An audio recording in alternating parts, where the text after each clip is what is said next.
Assalomu alaykum ijtimoiy tarmoq kuzatuvchilari. Sizlarni bugun Andijon mebel markazida o'zimizning ustaxonada chiqqan stol stullar video obzorini qilib beramiz. Bu komplektimizga o'tsak, 12 talik yong'oq yog'ochda yasalgan 9 oyoqli deyiladi.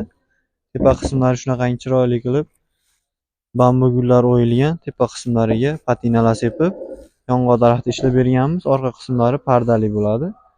Stullarimiz 100% yong'oqda yasalib, old oyoqlari 3D formatda bo'lgan, o'yma, yong'oqda o'ziga o'yib ishlangan bo'ladi.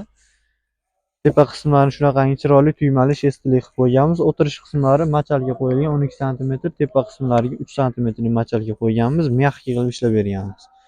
Xon taxtalariga keladigan bo'lsak, xon taxtasi 320 ga 120 bo'lib, ikkita akvariumlari bor. Oyoqlari simalali bo'ladi. Ko'rishingiz mumkin bemalol. Komplektimiz narxini 10.500.000 so'm qo'yib beramiz. 12 ta viloyat kelishilgan holda dastavkalari bor. Qolgan stol stullarimizni ham video davomida ko'rishingiz mumkin. O'tkazib olmay turasiz. To'xtat.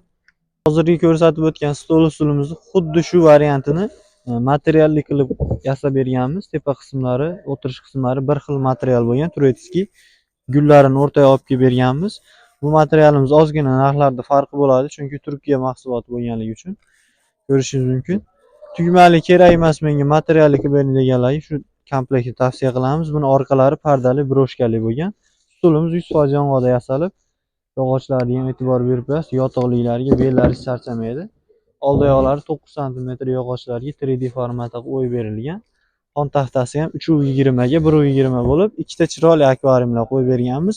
Oynalari ham sinmaydigan kalyonli oynalar qo'yib berganmiz. Oyoqlari simalali bo'ladi. Xo'p, bu komplektimiz narxi 500.000 so'm qimmat bo'ladi. Narigi komplektimizdan 11 million so'mga qo'yib beramiz. Qolgan komplektlarni ham hozir video davomida ko'rishingiz mumkin. O'tkazib yubormay turasiz.